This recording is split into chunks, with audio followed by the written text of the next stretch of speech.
This is Revathi. Welcome back to our channel. మీకు వినిపించబోయే కథ villain episode number 191. కథను రచించిన వారు నక్షత్ర గారు. తన పర్మిషన్తోనే ఈ కథను మీకు అందిస్తున్నాను. ఇక కథలోకి వెళ్దాము. అభి కన్నీళ్లు పెడుతున్న దివ్యని చూస్తూ తనకు ఎదురుగా వెళ్ళి కూర్చొని, ఉదయం నుంచి తిండి నీళ్లు లేకుండా ఏడుస్తూనే ఉన్నావు దివ్య అన్నాడు.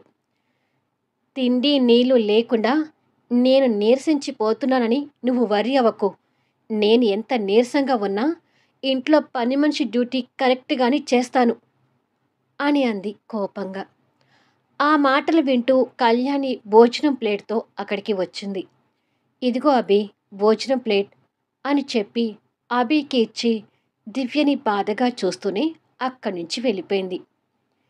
ఏడ్చి ఏడ్చి నిజంగా నీరసించిపోతావు, ముందు భోజనం తిను అంటూ తన ముందు ప్లేట్ పెట్టాడు. మా అన్నయ్యని జైలుకు పంపించే వరకు నీ కడుపు మంట చల్లారలేదు కదా, ఇప్పుడు నువ్వు హ్యాపీనా అని అడిగింది. మీ అన్నయ్య తప్పు చేశాడు కాబట్టి జైలుకి వెళ్ళాడు. నేనేమీ కావాలని మీ అన్నయ్యని జైలుకి పంపించలేదు అన్నాడు. మా అన్నయ్య తప్పు చేసే మనిషే అయితే ఆ రోజు రామ్నాథ్ గారిని యాక్సిడెంట్ చేసినప్పుడు నాకెందుకులే అని వారిని రోడ్డు మీదనే వదిలేసి వెళ్ళిపోయేవాడు.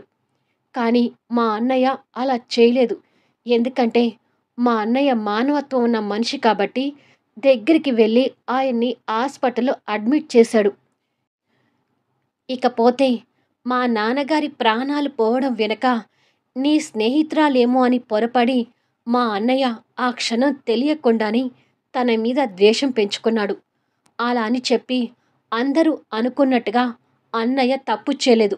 తన మెడలో పవిత్రమైన తాళి కట్టాకే తనని తాకాడు అని అంది.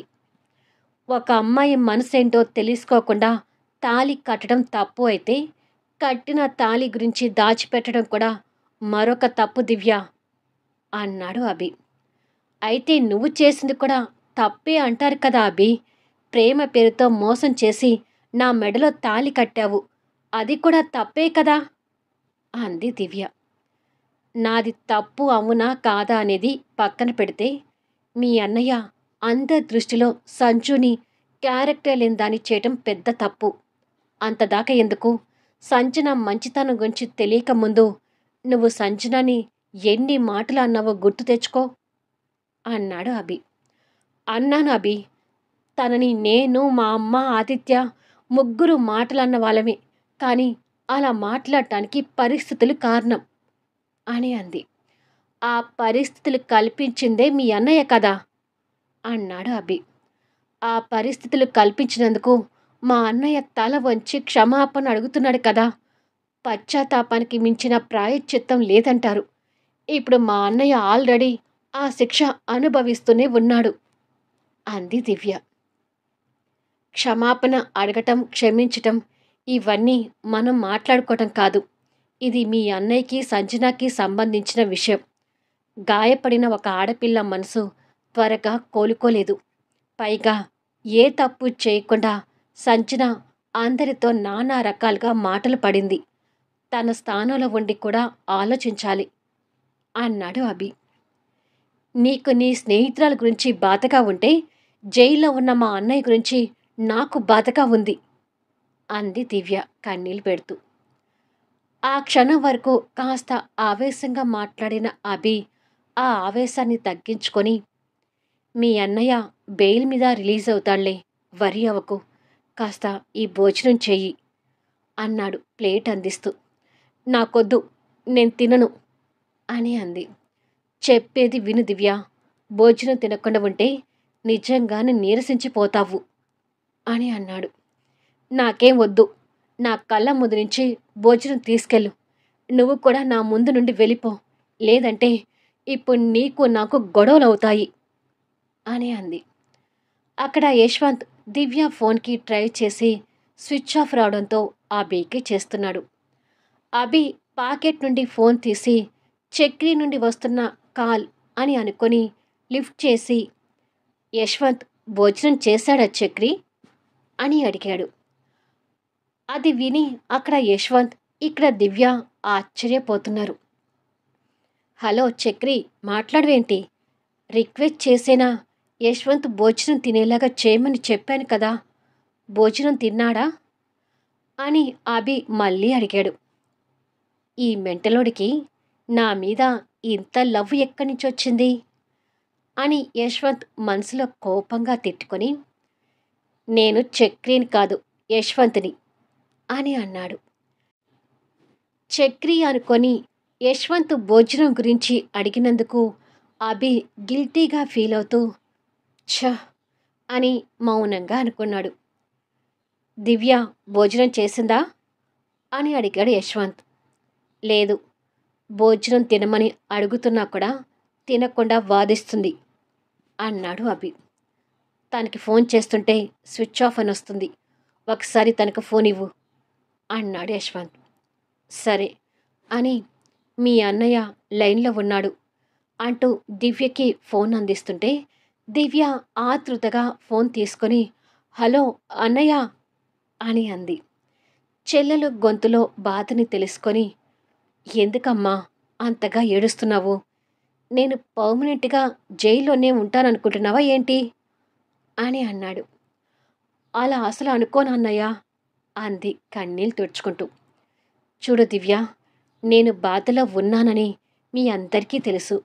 మీరు భోజనాలు చేయకుండా ఉండి నన్ను ఇంకా బాధ పెట్టడం తప్ప మరో ప్రయోజనం ఏమీ లేదు అన్నాడు. నాకు తినాలనిపించడం లేదన్నయ్య అంది దివ్య. అదే వద్దని చెప్తున్నాను. చూడు, నేను తల వంచేది కేవలం సంజు దగ్గర, రామ్నాథ్ గారి దగ్గరే. ఇక మిగతా అందరి విషయాల్లో నా యాటిట్యూడ్, నా పొగరు, నా కొవ్వు, నా బలుపు వగేరా అన్నీ అలాగే ఉంటాయి. వాళ్ళిద్దరి విషయాల్లో నేను తప్పు చేశాను కాబట్టి ఈ మాత్రం పనిష్మెంట్ నేను అనుభవించాలి దివ్య. ఇప్పుడు అదే అనుభవిస్తున్నాను. బట్ ఈ పనిష్మెంట్ తాత్కాలికమే కానీ శాశ్వతం కాదు. నువ్వు నా గురించి బాధపడుతూ భోజనం చేయకుండా ఉంటే నేను ఇంకా బాధపడతాను దివ్య అన్నాడు ఆ క్షణం చెల్లెల గురించి కూడా బాధపడుతూ. వద్దన్నయ్య, నువ్వు పడుతున్న బాధ చాలు. నా గురించి మళ్ళీ నువ్వు కొత్తగా బాధపడొద్దు. సరే, నేను భోజనం చేస్తాను అని అంది. గుడ్, ఇక భోజనం చేసి హాయిగా పడుకో అన్నాడు. సరే అన్నయ్య అని దివ్య ఫోన్ కట్ చేయబోతుండగా యశ్వంత్కి మళ్ళీ ఏదో గుర్తొచ్చినట్టుగా హలో దివ్య అన్నాడు. కట్ చేయబోయిన దివ్య మళ్ళీ ఫోన్ చెవి దగ్గరికి తెచ్చుకొని ఏంటన్నయ్య అని అడిగింది. సంజు వచ్చి ఆ మెంటలోడి చెంప పగలకొట్టిందని చెప్పావు కదా, ఆ బాధతో ఆ మెంటలోడు భోజనం తింటాడో లేదో ఆ మెంటలోడిని కూడా భోజనం తినమని చెప్పు అని కోపంగా చెప్పి ఫోన్ పెట్టేశాడు. ఫోన్ స్పీకర్ లేకపోయినా అటు నుంచి లైట్గా అభికి కూడా మాటలు వినపడి మెంటలోడు అన్నందుకు సీరియస్గా చూస్తూ, ఆ టెంపరోడు జైలుకి వెళ్ళినా పొగరు మాత్రం తగ్గలేదు అని మనసులో తిట్టుకున్నాడు. మా అన్నయ్య మీద పడి ఏడటం ఆపి వెళ్ళి భోజనం చేయిపో అంటూ అభి చేతిలో ఉన్న ప్లేట్ గుంజుకొని తింటూ ఉంది. రాక్షసి, నేను ఎంత బతిమలాడినా తినలేదు కానీ వాళ్ళ అన్నయ్య 4 మాటలు చెప్పగానే కరిగిపోయి తింటుంది అని తిట్టుకొని, పోనీలే ఆ విధంగా భోజనం చేస్తుంది అని మళ్ళీ రియలైజ్ అయ్యి అక్కడి నుంచి వెళ్ళిపోయాడు. యశ్వంత్ ఆదిత్యకి కూడా ఫోన్ చేసి పూర్ణ, ఆదిత్య కూడా భోజనాలు చేసే విధంగా నచ్చచెప్పి భోజనం ప్యాకెట్ చేతులకి తీసుకున్నాడు. కానీ సంజు మాటలు అనడం గుర్తొచ్చి భోజనం తినాలనిపించక బాధపడుతూ మళ్ళీ భోజనం ప్యాకెట్ పక్కకు పెట్టాడు. కొద్దిసేపటికి అభి భోజనం చేసి రూమ్లోకి వచ్చి బెడ్ మీద కూర్చున్నాడు. ఏదో గుర్తొచ్చినట్టుగా కబోర్డ్ దగ్గరికి వెళ్ళి ఒక ఫోటో ఆల్బమ్ ఓపెన్ చేశాడు. అది అమెరికా యూనివర్సిటీలో స్టూడెంట్స్తో దిగిన ఫోటోలు. ఆ ఫోటోలు చూస్తూ ఉండగా ఓ దగ్గర యశ్వంత్, అభి స్నేహితులుగా ఒకరికొకరు భుజాల మీద చేతులు వేసుకొని నవ్వుతూ దిగిన ఫోటో ఒకటి కనిపిస్తుంది. ఆ ఫోటోని చూస్తూ గతంలోకి వెళ్ళాడు. యూనివర్సిటీ ఫంక్షన్లో డయాస్ మీద ఈ ఇద్దరు ఒకరి భుజం మీద మరొకరు చేతులు వేసుకొని దోస్త్ మీరా దోస్త్ తూహే మేరీ జాన్ అనే సాంగ్కి ఇద్దరు డ్యాన్స్ పర్ఫార్మెన్స్ ఇస్తుంటారు. వాళ్ళ డ్యాన్స్ చూసి అందరు స్టూడెంట్స్ హోరెక్కిపోతున్నారు. వాళ్ళల్లో కొంతమంది తెలుగు స్టూడెంట్స్తో పాటు షీలా కూడా వాళ్ళ ఇద్దరి డ్యాన్స్ చూసి విజిల్స్ వేస్తుంటుంది. ఇద్దరు ప్రాణ స్నేహితులుగా కలిసి ఆ డ్యాన్స్ వేస్తుంటారు. షీలా ఆ ఇద్దరిని అలా చూస్తూ మహా ఆనందంలో వాళ్ళని ఫొటోస్ తీస్తుంటుంది. కాసేపటికి ఆ సాంగ్ అయిపోయి ఆ డ్యాన్స్ పర్ఫార్మెన్స్ అయిపోగానే ఒకరికొకరు నిప్పులు చెరుగుతూ ద్వేషంతో చూసుకుంటున్నారు. "హ్మ్" అంటూ ఇద్దరు కోపంగా అనుకొని డయాస్ నుంచి కిందికి దిగి వచ్చారు. అందులో కొంతమంది తెలుగు స్టూడెంట్స్ వాళ్ళిద్దరి దగ్గరికి వెళ్ళి, "వావ్! అభి, యశ్వంత్, బద్ధ శత్రువులైన మీరు ఆ సాంగ్కి ఇద్దరు స్నేహితులుగా కలిసి డ్యాన్స్ చేస్తుంటే మీ డ్యాన్స్ అదిరిపోయింది" అన్నారు. స్నేహితులు అనే మాటనే ఇద్దరు భరించలేక ఒకరికొకరు మండిపోతూ చూసుకుంటున్నారు. "రియల్లీ అభి, మీరిద్దరు కలిసి డ్యాన్స్ చేస్తుంటే చూడటానికి చాలా బాగుంది" అంది షీల.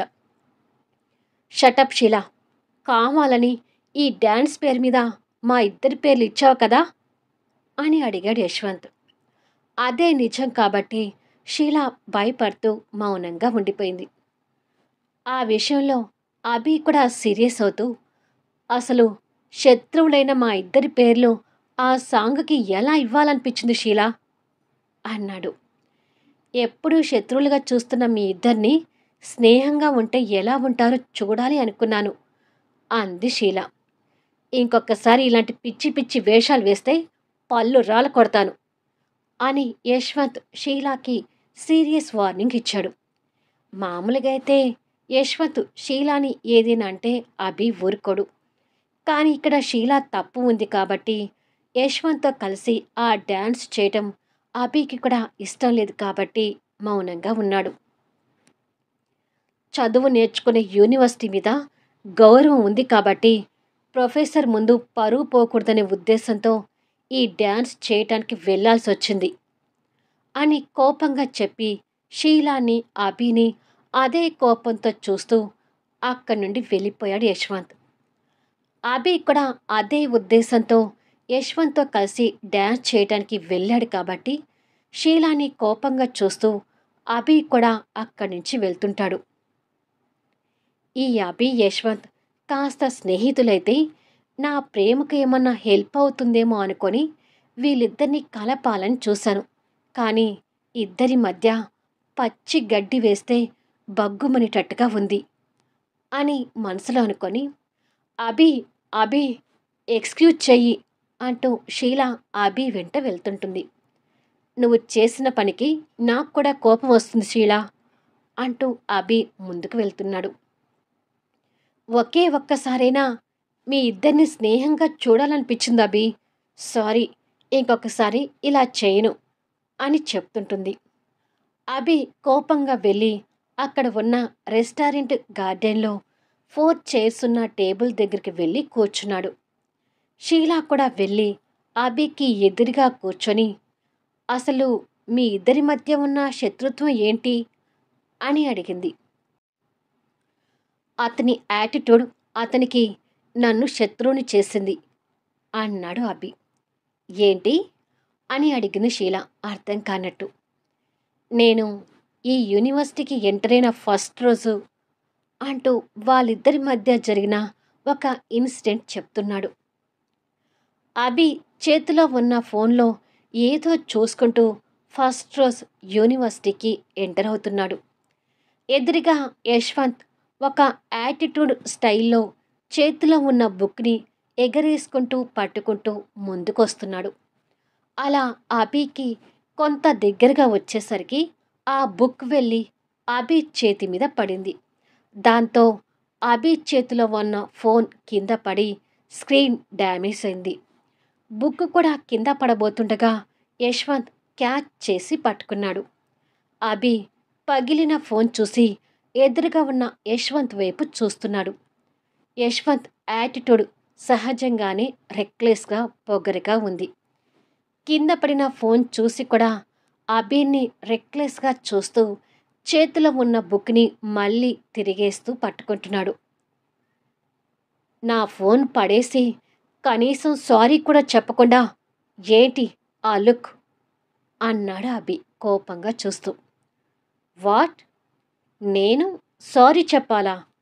అది నా హిస్టరీలో లేదు అన్నాడు యశ్వంత్ అదే యాటిట్యూడ్ మెయింటైన్ చేస్తూ. యశ్వంత్ ప్రవర్తనకి అభి ఇంకా కోపం తెచ్చుకుంటూ ఉంటే యశ్వంత్ కాల్ చేసి క్షణంలో అలాంటి కొత్త ఫోన్ ఒకటి తెప్పించి టేక్ ఇట్ అన్నాడు అభికి ఇస్తూ. సారీ చెప్పకుండా కొత్త ఫోన్ ఇవ్వడంలో అర్థమేంటి అన్నాడు అభి. నీకు అపాలజీ చెప్పేంత మిస్టేక్ నేను చేయలేదు. కొత్త ఫోన్ ఇస్తున్నాను కాబట్టి యువర్ ప్రాబ్లమ్ ఈజ్ సాల్వ్ అంటూ ఫోన్ అభి చేతులు పెట్టి బుక్ ఎగరేసుకుంటూ ముందుకు వెళ్ళిపోతున్నాడు. మిస్టర్ అన్నాడు అభి వెళ్తున్న యశ్వంత్ వైపు కోపంగా చూస్తూ. యశ్వంత్ వెనక్కి తిరిగి చూశాడు. నేను నీ దగ్గర నుంచి సారీ ఎక్స్పెక్ట్ చేశాను కానీ కొత్త ఫోన్ ఎక్స్పెక్ట్ చేయలేదు. నీ ఫోన్ నాకు అవసరం లేదు. నాకు సారీ చెప్పు చాలు అని ఫోన్ తిరిగి ఇచ్చాడు. అయితే నా దగ్గర నుంచి నువ్వు సారీ ఎప్పటికీ చెప్పించుకోలేవు. ఈ ఫోన్ ఉంచుకుంటే ఉంచుకో, లేదంటే పడేసుకో, నీ ఇష్టం అని చెప్పి ఫోన్ అభి జేబులో పెట్టి కోపంతో సైడ్ లుక్ ఇస్తూ వెళ్ళిపోయాడు. మొదటి పరిచయంలోనే అభికి యశ్వంత్ మీద పూర్తిగా నెగిటివ్ అభిప్రాయం ఏర్పడి కోపంతో చేతులు బిగిస్తున్నాడు. అభి అదంతా షీలాకి చెప్తూ, ఆ యాటిట్యూడ్ గాడి పరిచయం నాకు అలా జరిగింది. పైగా మరికొన్ని రోజులకి జయరాం గారి కొడుకు నేను అని అతనికి, ధనుంజయ్ గారి కొడుకు అతను అని నాకు తెలిసింది. వాళ్ళిద్దరూ బిజినెస్లో శత్రువులని నీకు తెలిసిన విషయమే కదా. అలా కాలేజీలో మా శత్రుత్వం కూడా పెరిగిపోయింది అన్నాడు. Very bad. సరే నేను వెళ్ళి మనిద్దరికి జ్యూస్ తీసుకొస్తాను అని చెప్పి షీలా అక్కడి నుంచి వెళ్ళిపోయింది. ఆ టేబుల్ మీద ఉన్న ఫ్లవర్ వాజ్ పక్కన ఒక ఫోన్ ఉండి రింగ్ అవుతుంది. అభి ఆ ఫోన్ చూసి ఎవరిది ఫోన్ అని అనుకొని, ఒకవేళ ఇక్కడ ఇంతకుముందు కూర్చొని పోయిన వాళ్ళ ఫోన్ అనుకుంటాను, ఫోన్ కోసం కాల్ చేస్తున్నారేమో అని అనుకొని ఆ ఫోన్ చేతిలోకి తీసుకొని డిస్ప్లే వైపు చూసేసరికి దివ్య కాలింగ్ అని కనిపిస్తుంటుంది. దివ్య అని మనసులో తెలియని ఫీలింగ్తో అనుకొని లిఫ్ట్ చేసి హలో అన్నాడు. హలో అంటూ దివ్య గొంతు అభికి మధురంగా వినిపించింది. ఫోన్ ద్వారా దివ్య నుంచి అభికి ఎలాంటి అనుభవం ఎదురైందో నెక్స్ట్ వీడియోలో చూద్దాం. కథ నచ్చితే దయచేసి లైక్ చేయండి, కామెంట్ షేర్ చేయండి, సబ్స్క్రైబ్ చేసుకుని ఛానల్ షేర్ చేస్తూ సపోర్ట్ చేయండి. Thanks for లీజనింగ్.